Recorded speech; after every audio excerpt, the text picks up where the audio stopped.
Hey everybody, Pete A. Turner, executive producer and host of your Break It Down show with our episode today featuring Steven, Tyszka, and Brian Lau. Now, Steven's a friend who is an entrepreneur. He started a bunch of different companies. He started a new one, and we're actually a little bit partnered with these guys on this.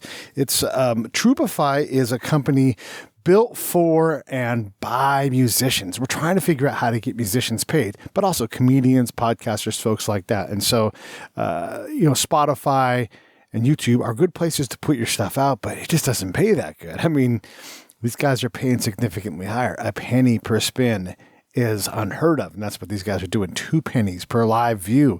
That's unheard of. On Spotify, you get paid not even a tenth of that. So you're talking about people that get hundreds of millions of spins actually getting paid for what they do, and that's kind of exciting. And this is not meant to be a pitch, but I just think if you're going to be a creator out there, like we are here at the Break It Down show, if you're going to have music out and try to make money with it, here's a way to do it. And it also encourages people to do covers, get you paid, get the people who wrote the music paid, also getting the labels paid, and just taking the best of all these different ideas, whether it's Patreon, YouTube, whatever it is, and blending them into a powerful one-stop place where you can build revenue streams, whether it's t-shirts or alcohol brands or whatever it is. Trubify is hoping to become that kind of a solution, and I think you guys will dig hearing more about it from the CTO and the CEO, and then old Pedro. So we'll have this conversation. I think you'll dig it, and hopefully, as the months and years grow, we'll all be on Trubify more, either creating or consuming the things that are created for us.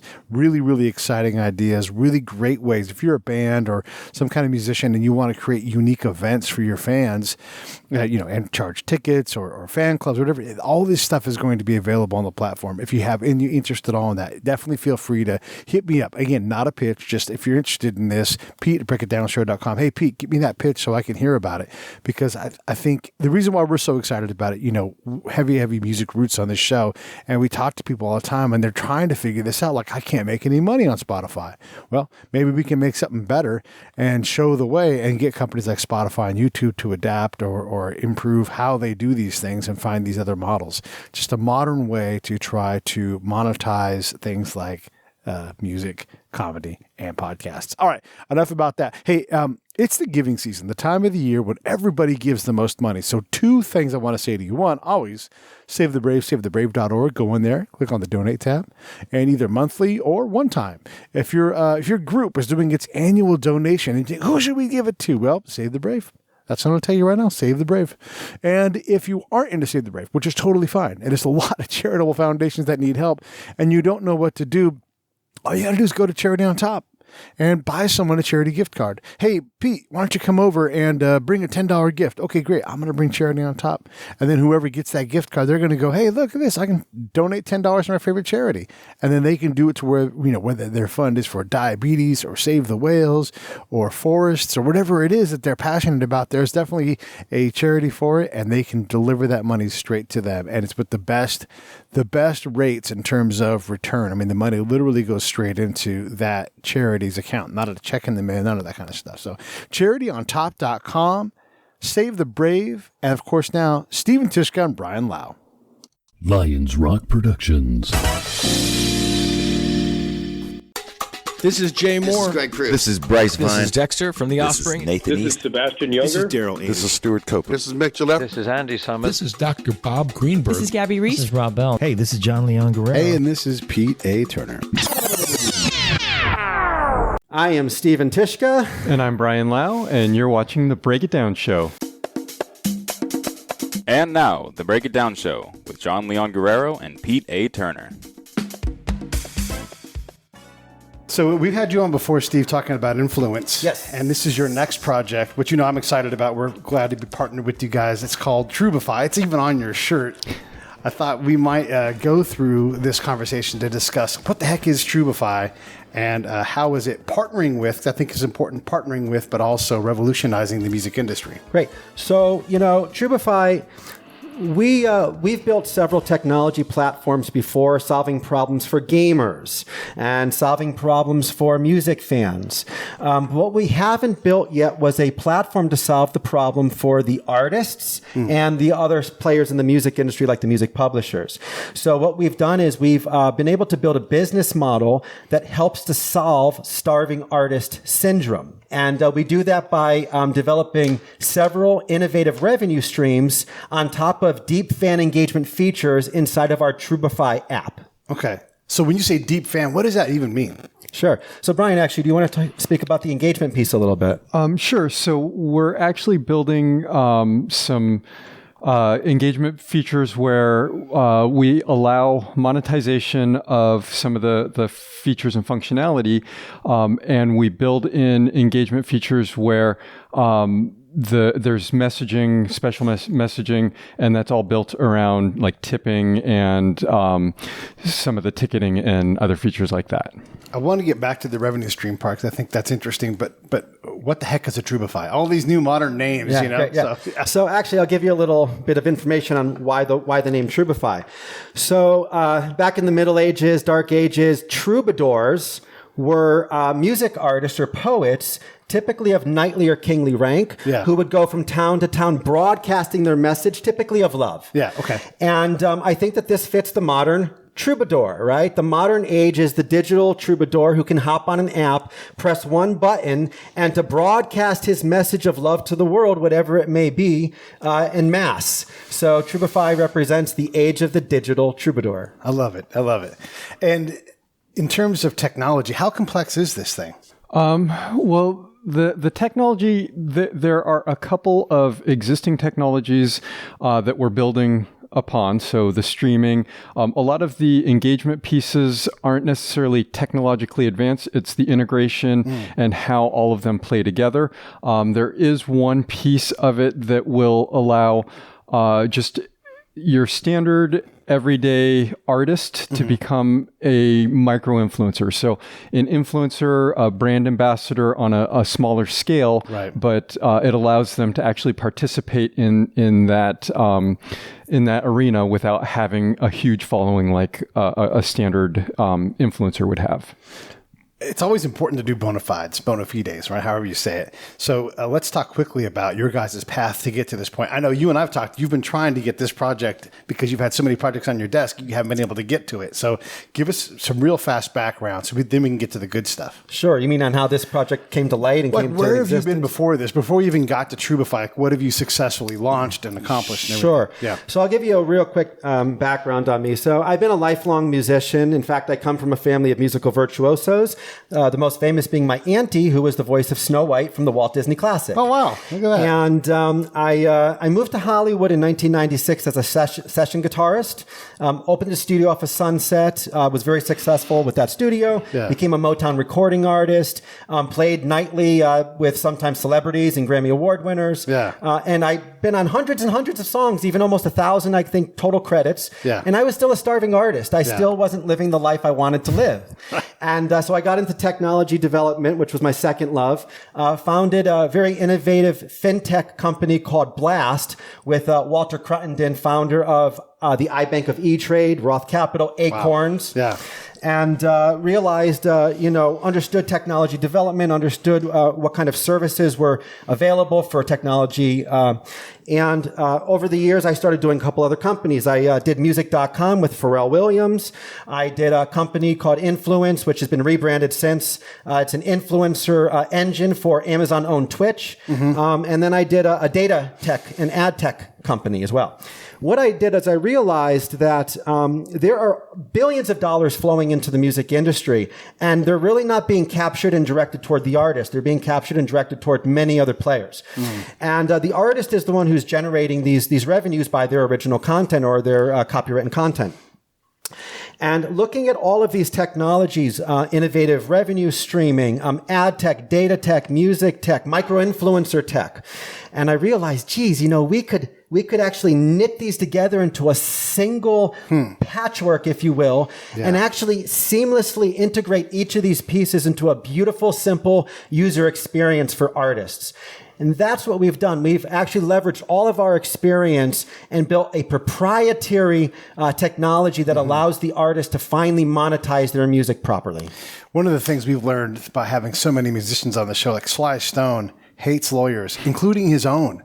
Because every time he wants to go do something and fight and get the money that, like, he made this music, you know, like, yes, you need a system that helps you support it and push it out and promote it. But there would be no everyday people without him, you know? And so they don't pay him for decades. And then even like as he's about to get paid, he knows there's more fights coming in. He's like, I just hate my own lawyers because all they're doing is making that money that for that song is not paying them. And it just drives him crazy. So there are two pieces, and this is why I think this system is so great for the music industry. Okay. One of those pieces is you have songwriting, publishing, and that's where a lot of these copyrights get caught up. But on the other hand, you have a lot of artists who do covers, and that is a huge component of giving relevance to songs that haven't been in the limelight in the past 10, 15 years, giving them new life.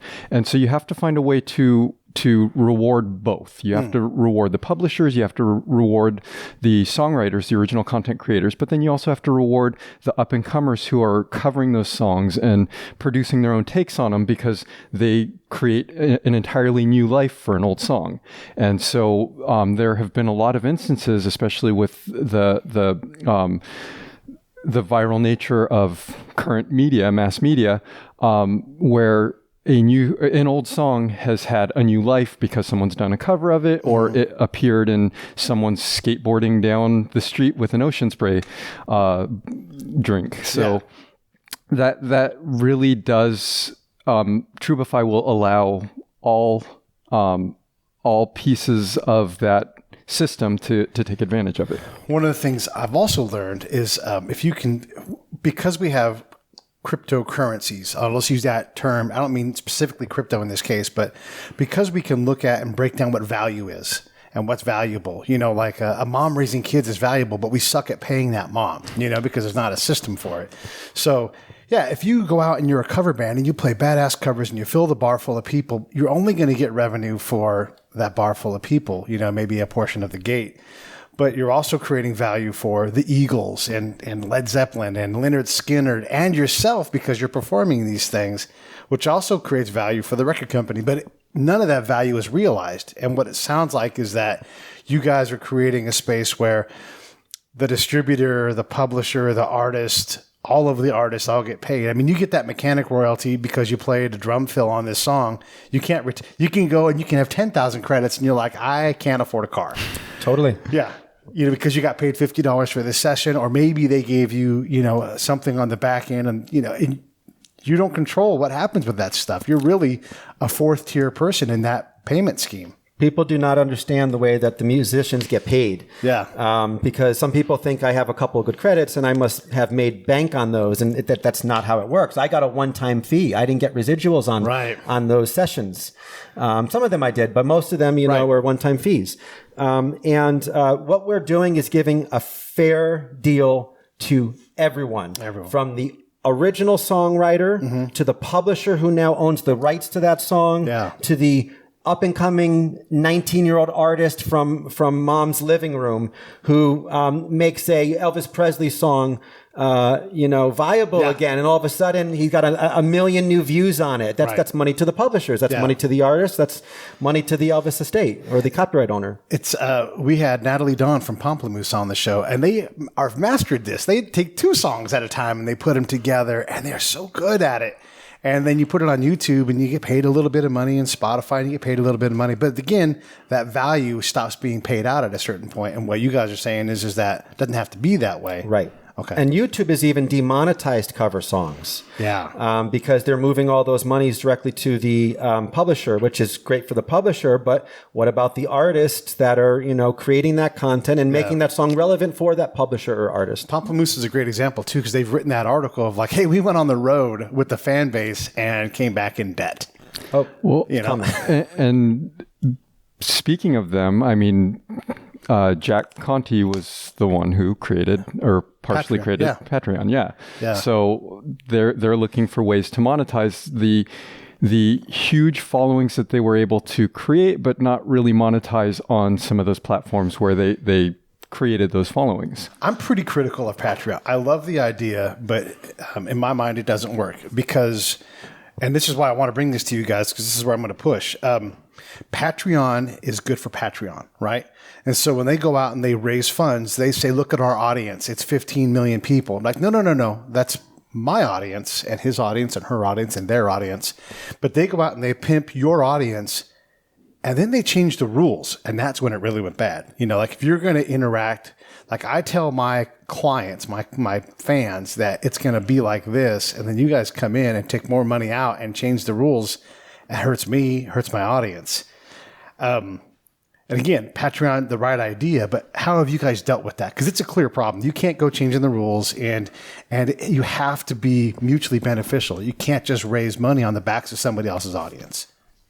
So this is what we're working on right now. So we're figuring out the pricing models. We need to make sure that it's fair across the board. Right. And what we're trying to do is, until we see how people are actually using it, we understand that there are some assumptions that we're going to have to make, and we may have to change the model. And so what we're trying to do is figure out that right price point and percentage split up so that it makes sense for everybody. And one of the things that is a big point that we go back and forth on a lot is it makes it difficult because the challenge that we're facing is, do we take more up front and then loosen those purse strings when we see that the model works and we can afford to push more to the content creators, because that's an easier adjustment for them to take than going the other way around and trying to include them more on the front end. And if it doesn't work, kind of cut back some of that percentage, because that's going to be much more difficult to keep the original people who create or who make Trubify a success, to keep them happy. So we're struggling with that, and we're building all these financial models, but that's what we're working on right now. We understand that, and we need to make it fair. You know, And I'd like to add one thing. And so one of our core tenets is we're artist first. Okay. We make sure every player gets their fair cut, including the music publishers, everyone. But we are for the artist. Our ultimate responsibility is to make sure that those artists and their fans find the value that they think is fair and right. And so we really do approach these business models with what is the maximum we can pay out to the artist, and then how else does it trickle down to all the other players. And if I can add on that, just to put an exclamation point on that thought. We've been in discussions with a lot of different groups, because as you can imagine, this is very complex and you have to work with a lot of publishers and copyrights and all these things. And so we were working with a company, and we put together our proposal, and they looked at it and they said, no, we don't think that this is right. We should get more. And, you know, we understand where they're coming from. And they said, just cut it out of your cut that you're going to give to the artist. And Stephen, no. Stephen said, we always do that. We understand your point. We're going to go back, look at our model, and we'll figure out how to make it work, giving you what you want, but not cutting it out of the artist's cut. So it's artist first. Stephen built this with that in mind. And so it is constantly balancing, what can we do to become megacorp, but not megacorp, because it is a mutually beneficial system for all parties involved. There's two things I want to ask about. And I think, let's continue on this thing, and then I'm going to come back. When you look at this model, you're putting the artist first. You're saying that the artist is valuable enough that we all can make plenty of money, you know, by doing this. In the past, because it was hard to break an artist out, you know, the big Sony or whatever capital, they have to invest a ton of money. And then as an entrepreneur, right, you get this, like these 97 people aren't going to pay the bills. Even if another 10% of them are successful musicians, there's a lot of bands you can think about. Modern English, they are not making a record label a lot of money. And they have a song that everybody knows, you know? So they've got to spread that risk out. And everybody's got to pay for that, including that top dog musician.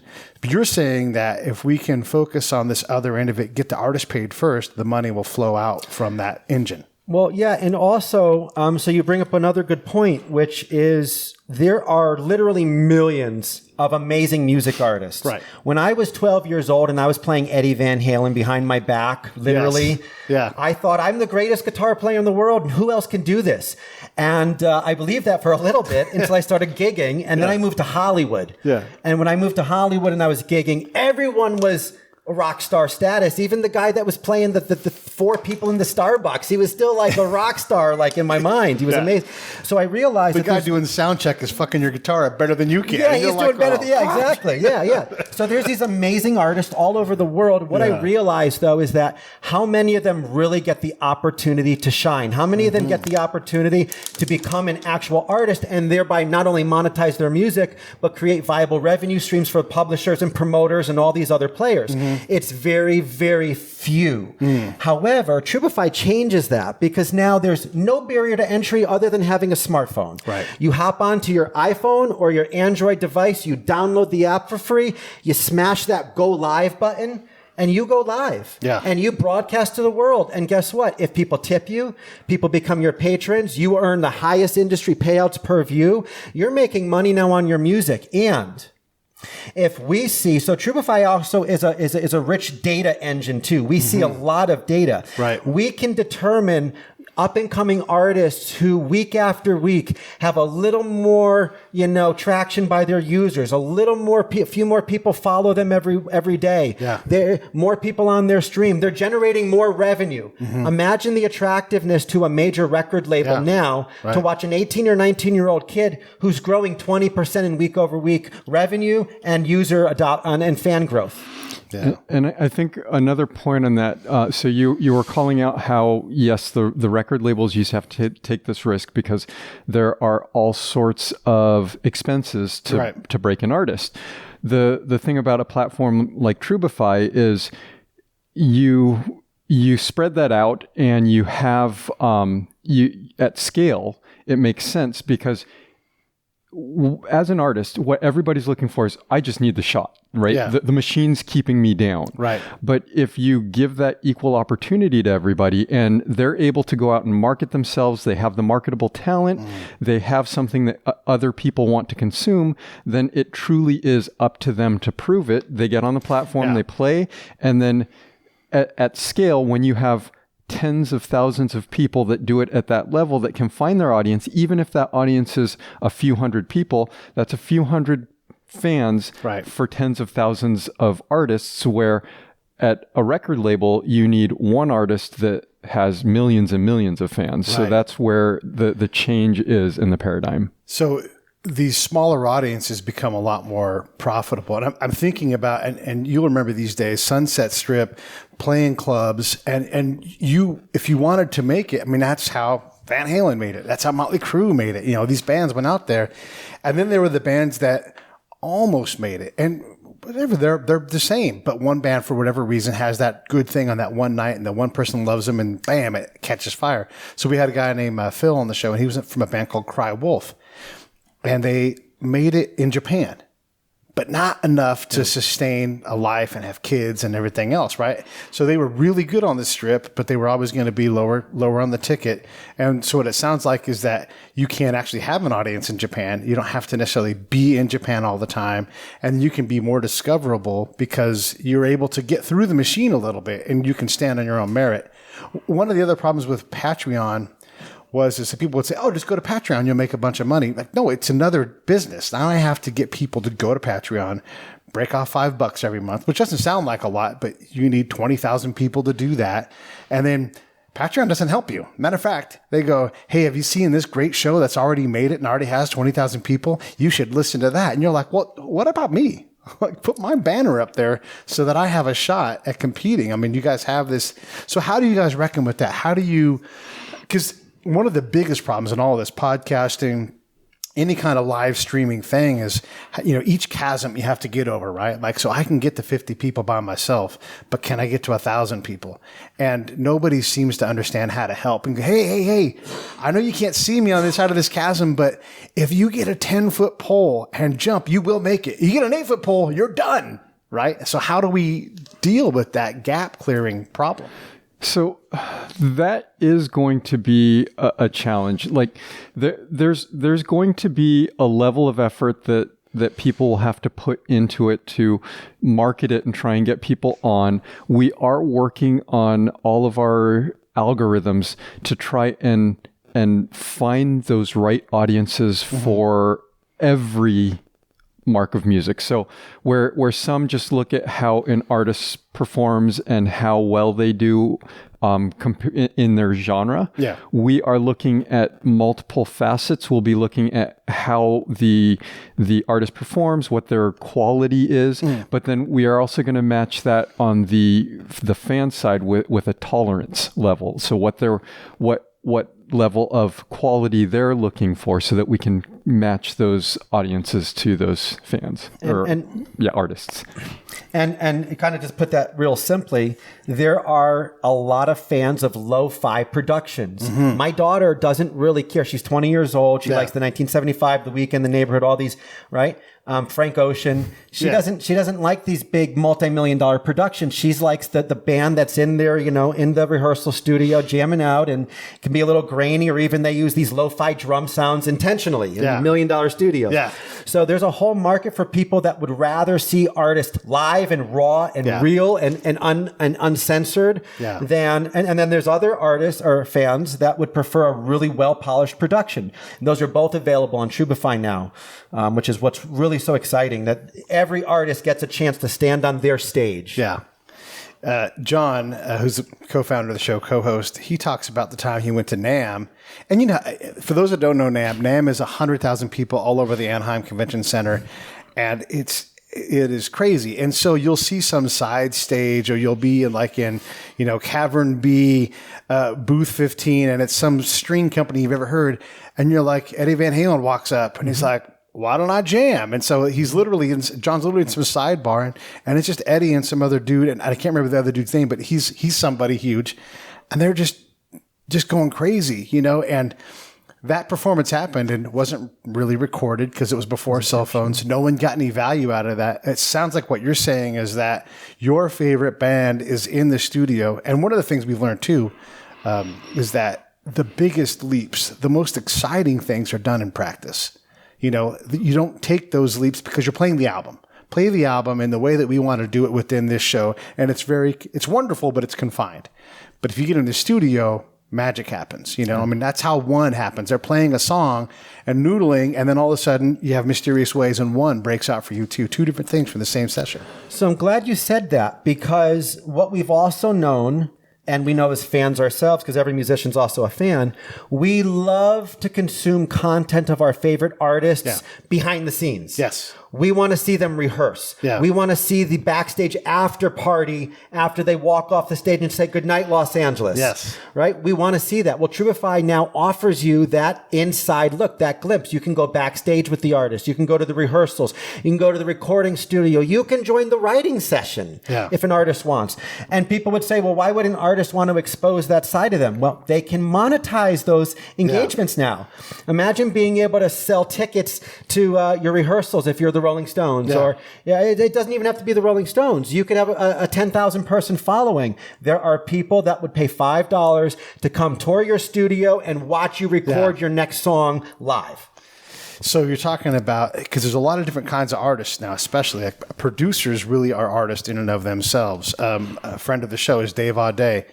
Madonna says, here's my latest song, make a dance track. And so he's got 130 plus number one. He doesn't even count them anymore. Number one dance track hits, So U2, Taylor Swift, all the biggest names in the world. And so he comes in and does his Audet thing on there. All you have to do is type in Audet mix on YouTube, and there's a zillion things. But he doesn't get paid like you could, because Trubify is like, hey, there's actual value here, and we know how to get you paid for it. Do you want to speak about the band on demand feature? Sure. So we're building a feature that will allow producers who I have a bunch of friends who are producers. They're incredible musicians, but they don't perform. They don't like the limelight. That's not their thing. So we're building a feature that will allow producers to create backing tracks and put them up. So we understand in the beginning it's probably going to be a lot of cover songs. Yeah. And then artists will be able to find a cover version that they like and then sing over the top of that. And then they will split the revenue on that stream with the producer. So we're working out ways to get those producers paid even if they don't perform. And that could actually spawn a lot of really interesting collaborative creation. So imagine a heavy metal artist that says, I'm going to do a cover version instrumental of Justin Bieber's Baby. Yeah. And it's out there, and it's on Trubify, and if you want to use it, you're the artist, and you're a heavy metal singer, you want to sing a heavy metal version of Baby, that might be the one that goes viral and gets 1 million hits because it's so out of the box. Yeah. So the collaboration that we open up on Trubify, it's amazing, and it's not just going into the LA Weekly looking for, or Craigslist looking for collaborators. Yeah. You can have collaborators around the whole country and potentially the world. Yeah. Right. One of the things that I truly hope that this does, though, over the past 15-20 years, production quality has really defined what music is. Okay. And production quality has gotten better and better, but it's almost squeezing the life out of songs. People don't want to play live. They don't want to actually perform because they don't have their autocorrect and they may be off time a little bit. And some of those things are things that I really enjoyed about listening to music in the 90s and listening to dynamics. You listen to a song and between the quiet part and the loud part, it actually had an ebb and flow to the song. And you listen to a song today, and if you look at it on a spectrum analyzer, it's pegged the entire song. Yeah. And I kind of want to bring some dynamics back into performance and bring some of the life back into performance. Totally. If you're young and you don't know, listen to Hot Fun in the summertime. Nobody's on time on purpose. Yeah. It's just too hot to be on time, you know? Just get there. And yeah, it's interesting when you think about all of these different dynamics. It gets the brain going. We got to pay the bills. And This episode of the Break It Down Show is brought to you by Lions Rock Productions. That's us. We publish, evaluate, and develop podcasts just like this one, consult others to build their own, and create associated content and content marketing strategies. So if you're launching or expanding your social media presence, your business or your personal brand, or if you just want to take your media presence to the next level, Reach out to us on Twitter at Pete A. Turner, or at JohnLG69. at the Break It Down Show. There's 1,000 ways to get a hold of us. Now enjoy the show. yeah, it's interesting when you think about all of these different dynamics. It gets the brain going. We got to pay the bills. And what does an artist get paid? I mean, what does this look like? So the artists will be able to receive tips. So it's whatever they can generate on tips. Sure. Got to have a tip jar. Yes. Yep. We're building a ticketing feature that will allow them to create ticketed shows, and they can name their price. Right. So if they feel that they can get $5, $20, whatever they Do they got to cut a piece of that to Live Nation as well? Is that part of the deal, or No, so all of this is going to be within Trubify. Trubify will take a percentage, and then publishers will take a percentage. Got you. Okay. And with that, we are building tools within that system that will allow certain artists to actually benefit from a ticketed show, even if they don't feel like they can. So they can actually create a name your price ticket where someone can come in for free, but name your price if you think there's value to it. Right. But then also we are building a system that will pay out automatically 1 cent for every view on an archive and 2 cents for every view on a live stream. What is a view? A view, we're calling a view a true view, and that would be a unique user watching their stream for a minute. Okay, And- for a minute. Yeah. Okay. Does it go up if they stay for the full 3.5 minutes, or is it? It's just a standard. Okay, so once you're over the bar, you're over the bar. And Yes. That's it. Okay. Okay. And I want to actually talk about one of our most innovative and captivating revenue streams. And that is that we have built some micro influencer technology into the app. Okay. What that allows is for artists now, they don't have to be Justin Bieber or Dave Matthews. Right. They can be everyday artists. Yeah, those guys know how to make money. Those guys have enough revenue streams. Exactly. right. So people often say that. They say, how is Taylor Swift going to use your platform? And I said, well, it's not really built for Taylor Swift. She can use the platform. She can monetize. She can engage her fans. Yeah. But we're building it for the other 99% of artists, or 99.999% of artists. Right. And the celebs will come along and use them too. In fact, we've been talking to several celebs and they love it. Yeah. But, we're really trying to help the little guy here very much so as well and not leave him out. So the micro-influencer component, this is what's neat. We can look at all the artists that we see exceed a certain threshold of quality. Right. And we find those artists that are playing Fender guitars. Yeah. And we say, hey, you already own a Fender. Fender wants to spend some money. Yeah. On brand awareness, right? Getting impressions out there. They're willing to pay you a couple cents per stream if you choose to use that Fender guitar that you have over the Gibson and the Taylor that you have. So your own guitar, you don't have to go buy a guitar. You don't have to go buy a guitar. Yeah. Okay. So there's all sorts of micro-influencer campaigns, and it's not just music brands; it's lifestyle brands. For example, Nike wants to pay you 3 cents to wear a Nike hat when you're streaming your Beatles cover songs. You have 100,000 followers. Yeah. You have 1,000 followers. Oh, wait, you only have 100 followers. Yeah. Guess what? You can still wear that Nike hat and monetize even with 10 followers. Right. If you're good, if you're a good artist. Right. So that's a whole nother marketable revenue stream to these artists. The ability to pick up or wear or have your Coca-Cola on your stream and earn a couple extra cents per viewer. Let me see if I got this right. So counting revenue streams, there's the archive spin for 1 cent. There's the live stream for 2 cents. There's ticketing for things. It sounds like there's a patronage element to it as well. Yes. There's another one I forgot. Tipping. Tipping, right? The tip jar. Yeah. So that's 5. And now you can get major brands. Major brands. You that can want work. to support your use of their brand, and you don't have to say, hey, this is Coca-Cola. It's kind of like influence. Just like influence. You don't have to be going, hey guys, I love my Coca-Cola. All you got to do is have the Coca-Cola right there in the frame because that's a brand impression. And they see you sipping it in between your songs, right? So that's 6. And I'm sure there's more. And there's a merchandise portal. Okay. So artists will be able to load up their name, That's their 7. band, their logo, their pictures.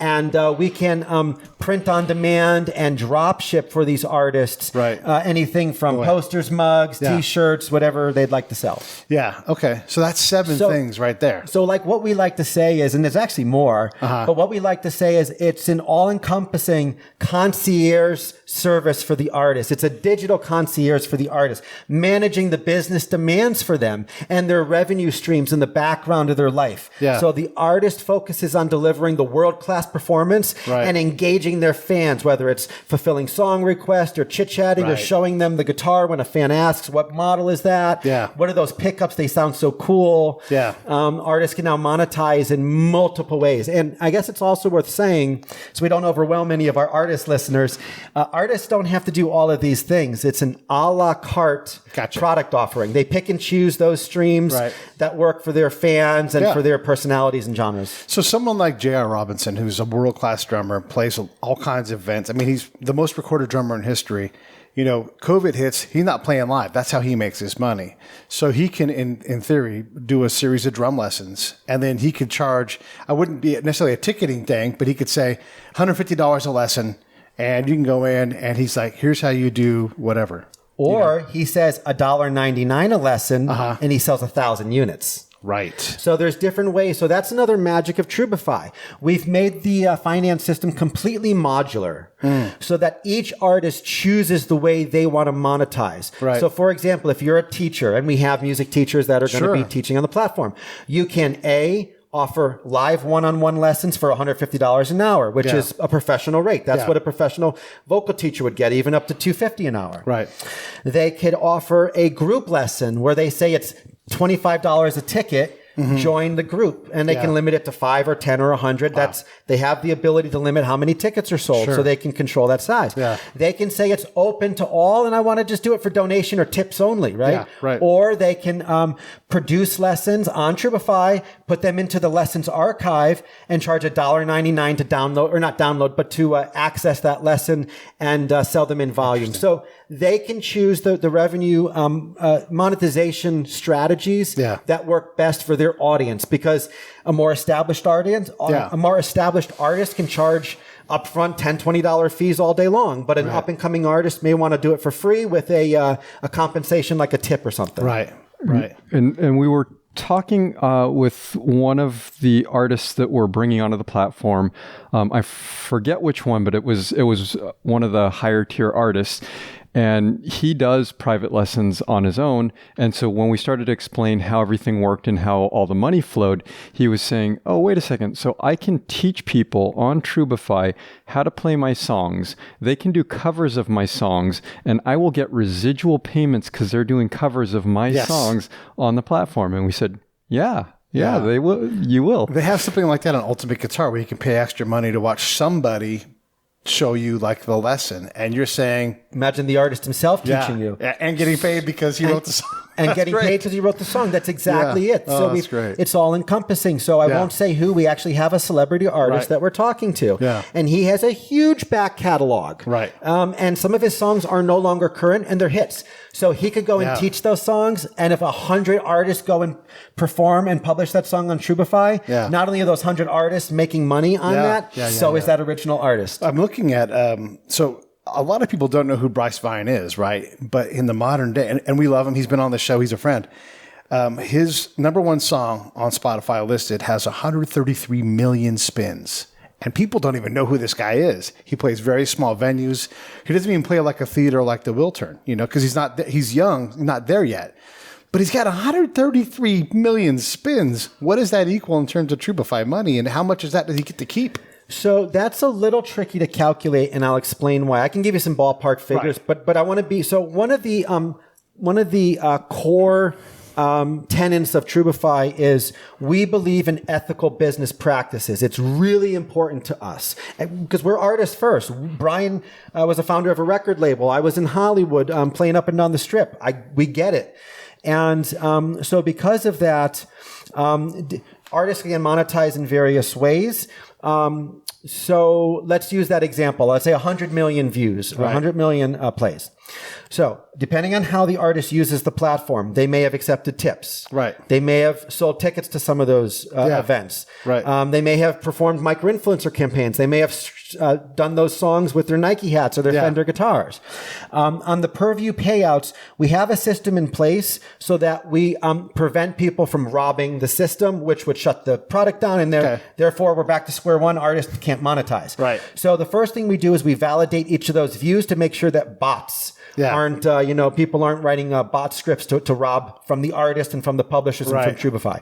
Every validated view, a true view, earns 1 cent if it was a archive or 2 cents for a live. Wow. So assuming that those were all valid views, he would earn $1 million in archive views if he was to have 100 million plays. Because he could have got tips. At least on top of his tips, on top of his tickets, on top of his micro-influencer components. Where does that money come from? Where does $1 million for 100 million spins? Who is paying for? I get tickets, I get tipping, I get all that, but it's a lot of money. Yes. So there's there's three main players that are providing that money. Okay. One is the brands. Right. Okay. So we've integrated 2 different ad tech software pieces, components inside of Trubify. Okay. So if you have a pre-roll ad, like a YouTube 6-second ad that plays, you can watch the 30-second ad. Right. That's one revenue stream. And we're actually handing over 100% of that to the artist. Trubify doesn't even take a cut on that. In fact, it's our loss leader. We're actually paying out greater than 100% on that ad revenue. Wow. So and that's where those monies are coming from. Right. So where is that extra money coming from that we're paying out. Yeah. That comes from our brand sponsors. Okay. So we have brands that we're working with. It could be anything from a micro-influencer campaign to a brand that wants to sponsor a stream or a streamer. Right. And even further on down the road, now this is future technology, but I think it's exciting and interesting to talk about. Yeah. Brands can sponsor engagement too. Like imagine saying, not just tip your artist, but buy him a cheese pizza. Yeah. So Pizza Hut wants to come along and sponsor a stream for a up and coming artist that's growing phenomenally. Yeah. They can offer a feature for fans to buy him pizzas. Right. I know it sounds a little silly, but it's really not when you think about the mechanic involved. Yeah. Because it incentivizes the artist to get on and stream, and it incentivizes the fan to encourage. And some fans may prefer to do something like this. So now that aside, there was another part of the question I wanted to address. Well, which one was it? The ad tech. Yeah. Oh, yeah. So there's a third player that's sponsoring these streams. You ready for this? Yeah. The record labels. Okay. So why are the record labels helping too? Because the record labels want to be able to predict who the next big star is. Right. And Trubify is going to have deep engagement metrics on every artist. What songs they're playing, their percentage of covers to originals, how people are tipping, how fans are liking or commenting or sending the love. Mm-hmm. And so that's another way that we can pad those high artist payouts to the artist. The record labels, you can name, everyone knows who the majors are. Yeah. They all want to know who is going to be the next big thing because they want record deals with these people. There's also, I would imagine, the ability to, well, there for sure this exists with tech, but you can look at what parts of a song get played the most. Like, oh man, they really love this drum roll, and that can influence artistry from there too. Will you guys pass along some of this information to artists to say, hey, you're overproducing under or whatever? I'm glad you said that because I want to address this directly with the viewers on the show.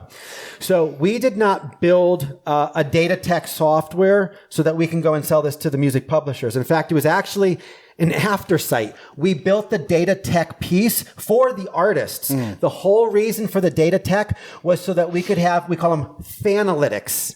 We can have a fanalytic dashboard that shows when you play cover songs, this is your engagement level and your revenue streams. Right. When you play original songs, this is your revenue streams. When you play at 7 p.m. on a weekend, this is how it compares to a Saturday at 11 a.m. And then we can even get more granular and say when you're playing an electric guitar versus an acoustic guitar, when you're playing Jimi Hendrix cover songs versus Ed Sheeran cover songs, there's going to be extremely deep fanalytics for the artist so that they can maximize their monetization opportunities.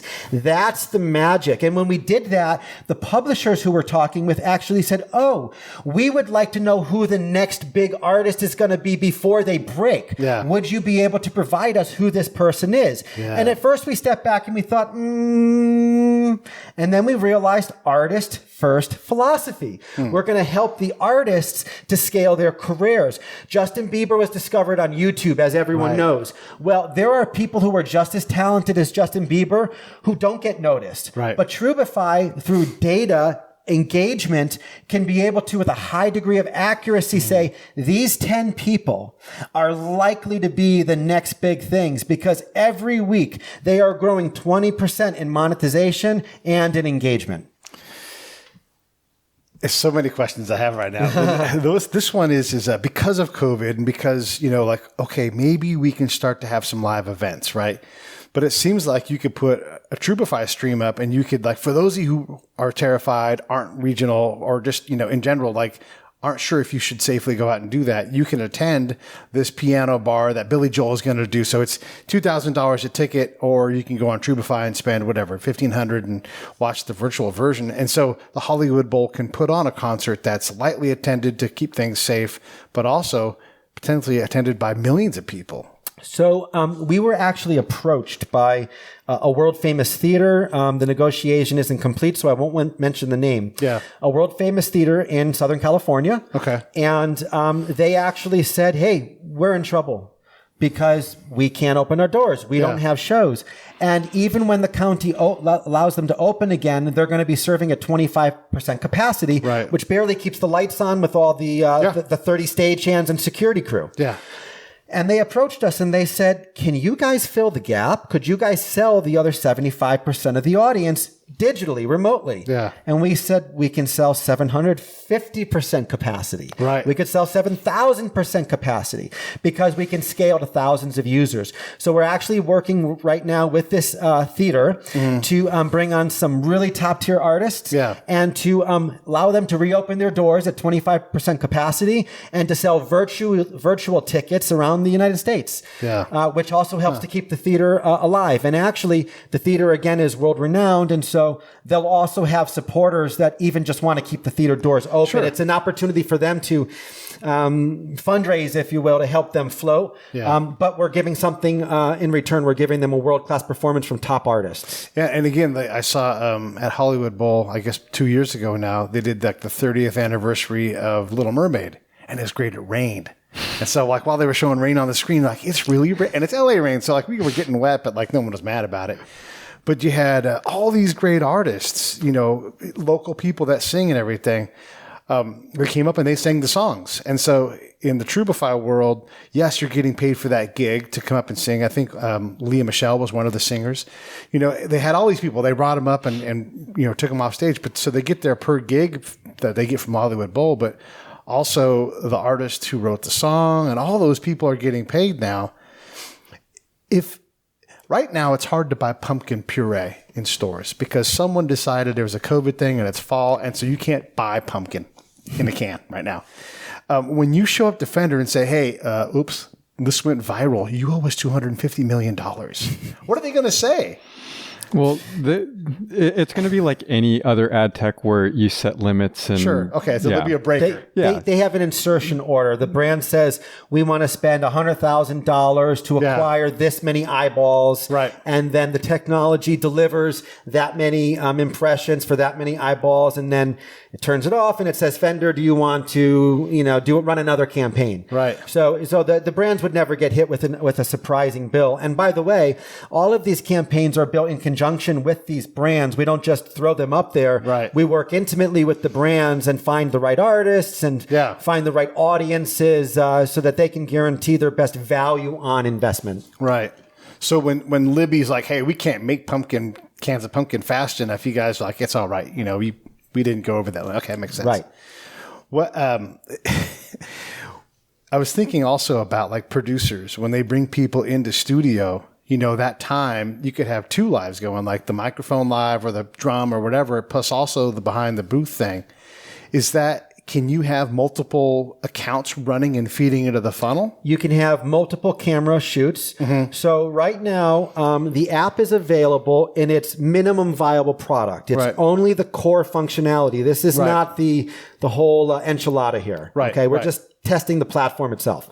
It's available right now on iOS in the Apple App Store and on Android in the Google Play Store. Okay. And you're able to plug in any third-party class-compliant devices into your phone, just like you would if you wanted to use an external microphone or anything like that. Sure. We are also building right now, which will be soon released, a web portal. Okay. Which will allow larger artists or artists that want higher production value to do a multi-camera shoot with switchers and special effects, and they can do zoom-ins. They can do as world-class of a production as they wish, or it could be as simple as just broadcasting right from your phone's internal microphone and speaker. So yes, they can run multiple cams, and actually we have some proprietary. We have some intellectual property that's being worked on right now to allow fan-driven cameras. Oh, wow. Okay. So imagine a band putting up multi-camera shoots and allowing the fans, each of them, to choose the camera angle that they wish to view. Interesting. So if I'm a guitar player, I may want to watch the guitar player's fingers. I can watch that camera. Yeah. But Brian's a drummer, so he wants to watch the drummer. Yeah. And each artist could potentially choose their own camera. So you could do your own technical direction for that. You could do your own technical direction, for example. And grab whatever. Yes. Yeah, that's great. Yeah, because sometimes you want to see, like Kirk Gibson hits that home run, but where's the camera on Dennis Eckersley when he's like, when he walks off, like you want to see that, right? So what's interesting? So I'm a big fan of a lot of artists. Mm-hmm.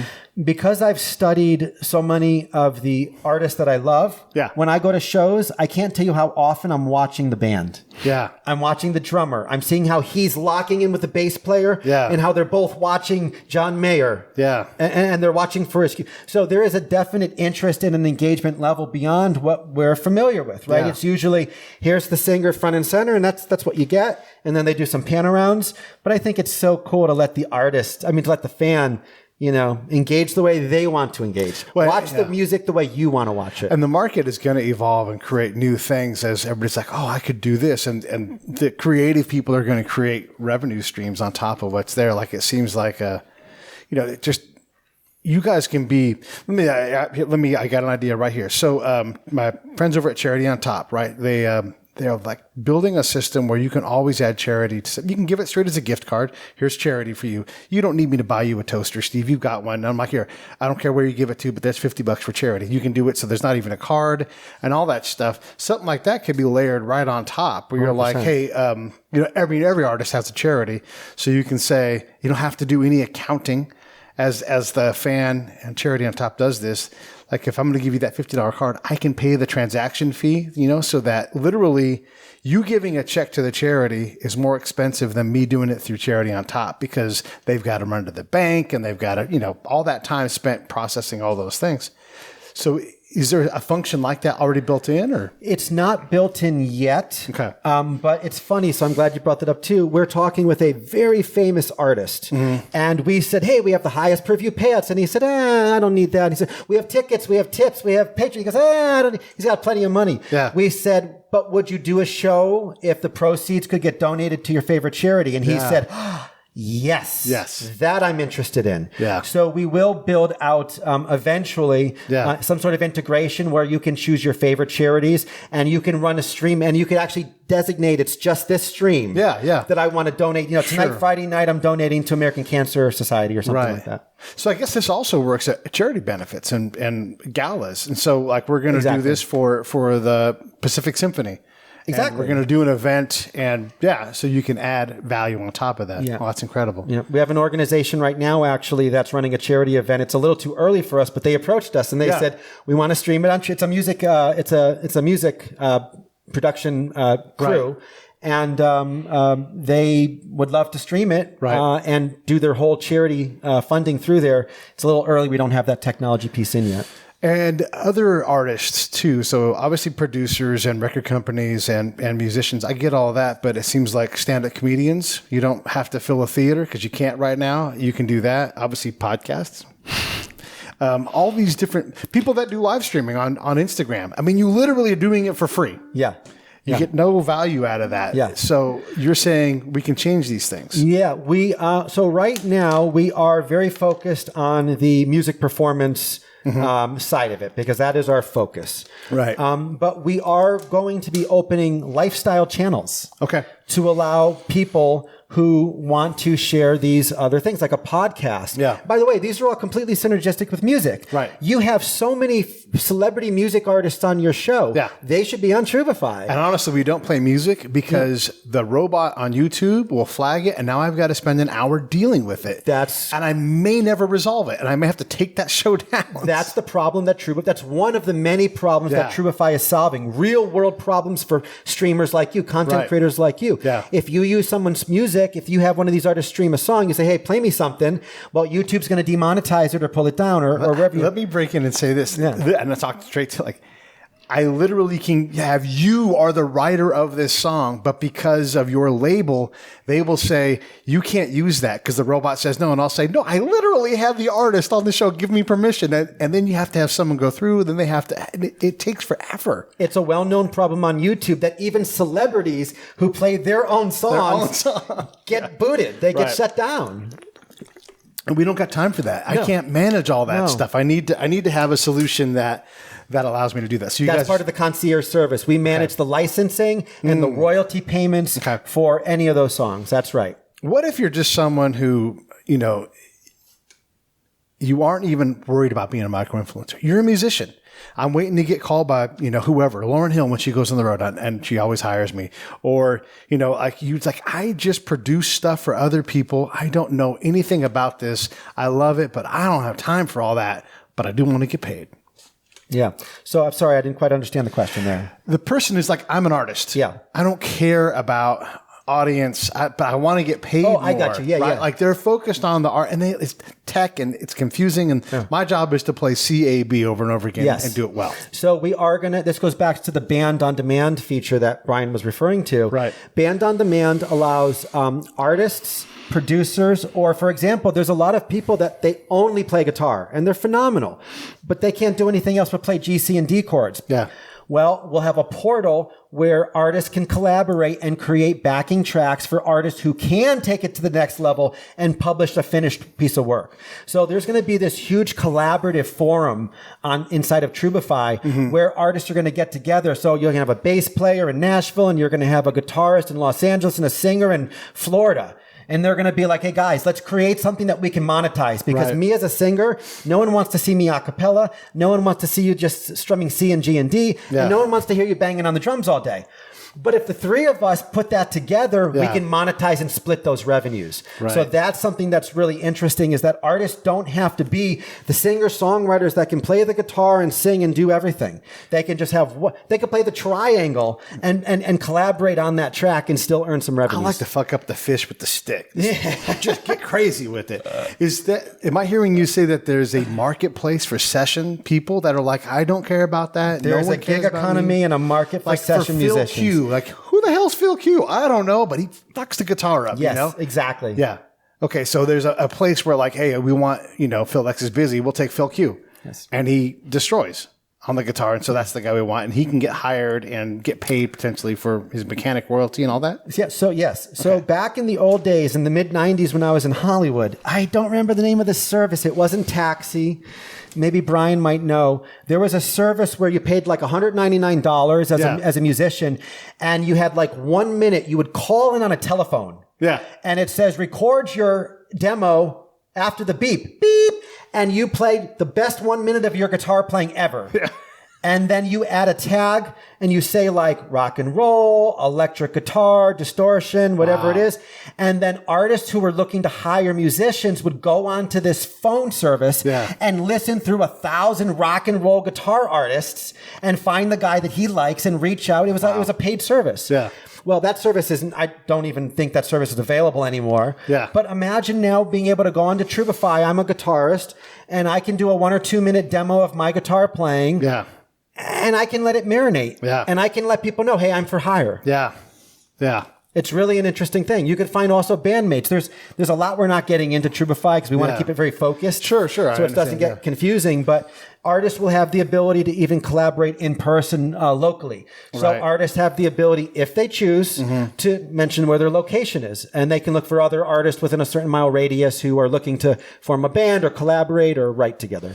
So, and again, I keep thinking about these things because it just generates more thoughts. That small theater that it cannot survive right now really can say, we're going to start doing one person plays or whatever. And then you can reach out to almost any actor and say, would you like to act for basically this process? And we'll see if we can build it.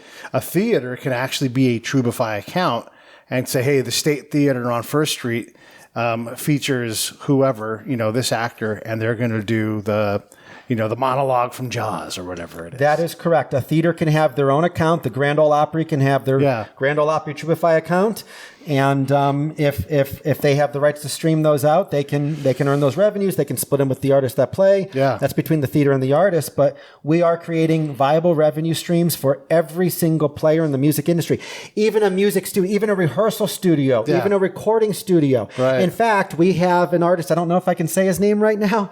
He's a signed Trubify artist. He's a very well-known artist, and he's Is going. It me? It's Pete Turner.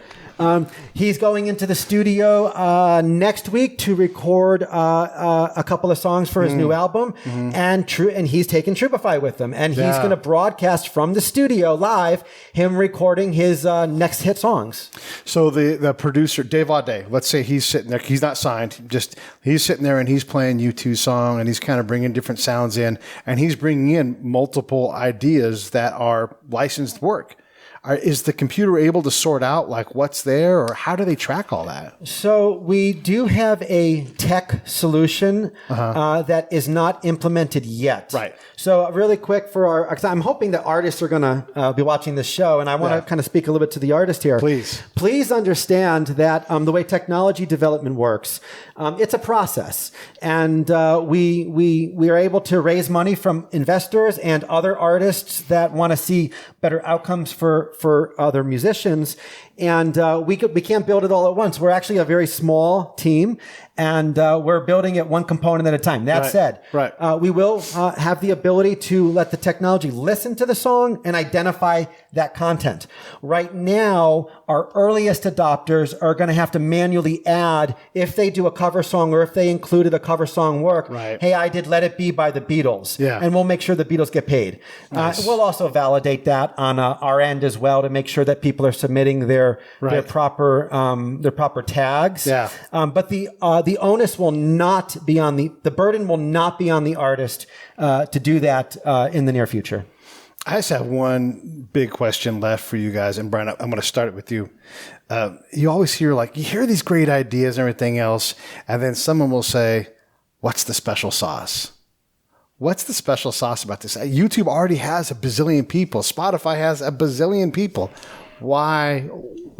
What's special about this? Well, I think it's changing the paradigm. It's combining a lot of pieces that may not be totally unique. There are a few unique pieces within Trubify, but it's combining all those pieces into one platform, but it's also allowing people to monetize off of their work. So that's the secret sauce. You incentivize people to create content. The more content that's created, the more we all benefit from, as long as you don't have one person taking advantage of everybody.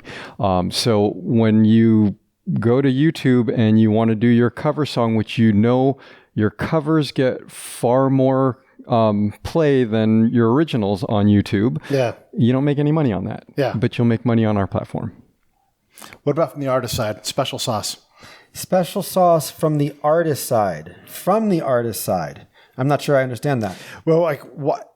I've got a Parler account. I've got a Minds account. I got a Twitter account. I got a YouTube account. We're out of gas. So why am I going to add another one of these things to my life? Well, the very basic answer goes back to what Brian said, which is you're going to make a lot more money on Trubify. But secondly, though, you don't have to always work multiple platforms. So my question to you, Pete, is if you're working multiple platforms, if you could make just as much or more money working a single platform, would you want to use that platform? It's hard for me to work all those platforms. It's very hard to work all the platforms. And by the way, we're not suggesting that people leave their existing platforms. We don't want that. We want you to continue to engage your audiences. But over time, as your fans realize that, so here's a value add to the artist. Here it is. Your fans don't have to go to 5 different places. Your fans don't have to go to Patreon to give you a patronage. Your fans don't have to go to YouTube to watch the stream. Your fans don't have to go to Twitter to get your Venmo or your PayPal to send you $5 because they want to support you. Your fans can now interact with you live in a live chat. Your fans can have exclusive content that you want to gate out or you want to deliver live. And there's a lot of other aspects. Here's another one. Ready for this one? Yeah, I'm ready. Because I actually have a lot of different answers and I'm trying to kind of streamline it. So this is something that none of those platforms do. As an artist, could you imagine being able to set a threshold that says when X% of my fans are live on the platform, message me? So right now, a lot of times, if one of your Instagram guys goes live or something, it says, P. Turner's live. But what would you like to get a notification that says 1% of your fans are live right now on a platform looking to consume content? That would encourage me to go and pick up my guitar, go live, and then all my fans that are already there go, oh, Steve is live. Let's jump on Steve's stream. We love Steve. So there's a lot of pieces that is secret sauce to Trubify that no other platform's doing. And there's probably more that I really don't want to get into because I think we're exposing too much of the secret sauce. But I would say come over to Trubify, watch us grow as we're launching every other week these new features and revenue streams for artists. and you play with it as the artist, and you discover the secret sauce, because there's not a single secret sauce. It's literally, again, this a la carte buffet of secret sauces, and you pick and choose those that work for you. Hardest question of the whole thing: how do you get people to come to that platform? I know we kind of talked around it, but I mean, that literally, you have the chicken, you have the egg, and sometimes you go, God dang, that egg is so big. I don't know how it's going to get out of this chicken. You know, like, what do we do? How do we get people to move there? It's hard for me to move my audience. That is probably the biggest challenge or hurdle, or one of them that we had to face. And we have a great answer for that. Brian, would you like to go, or would you like me to go? Happy either way. Sure. So we're working with A&R reps. So we have artist relationship reps, and they're bringing over certain artists that we've identified are kind of on brand with Trubify, that have the right size following. And with this first group of artists, we are working with them and helping them figure out the best ways to port over their audiences. We also have a bottom-up approach where we are creating marketing campaigns, and we're just going out and letting people know about Trubify. And right now it's all focused on artists, and then we are going to switch that over and increase the budget near the end of the year, and we're going to start marketing toward fans and music lovers. And to put it in just really basic term for the artist directly, if you're making 2 cents per live view on Trubify, you're incentivized to tell your fans on YouTube and Facebook and Instagram, hey, tonight 7 p.m. I'm going live, and it's the only place you're going to catch it live. Yeah, I love it. Anything else you guys want to add? I just have to say that I really appreciate the opportunity, Pete, to be on the show. I've had the great privilege to be on the show once before. And I also want to call out the fact that while Brian and I may sit in these chairs to represent the company, and it is a small company, but each one of those team members are really the ones that brought Trubify to life. You know, I come up with the crazy ideas. Brian puts them into language that the developers can understand with the program. But there is there's a handful of other people that really bring the vision to life. So to Crystal, to the Gator, and to Johnny, and to JJ and Jimmy and Sully, and so many others. I know I'm going to leave out names here. Please forgive me, guys. And our wonderful developers, the venture devs development team. They're world-class developers that we've worked with for years. And so many other people that have made this thing a reality come to life. So to everyone that's helped us, thank you so much. And to the artists that are watching the show, please consider downloading Trubify. We would love to have you come over and give you the opportunity to show you the virtual club that we've created. We want you all to get up on your stage and to share what you have with the world, give you a platform. It doesn't cost you anything. You just got to push that go live button, make yourself some money. If you can do well, earn yourself a living. That's what we hope for. I love it. All right. Well, thanks you guys for coming on. Can you push that end broadcast button for me? Thank you so much, Pete. And thank you to everyone who joined. Thanks so much. Bye, everybody.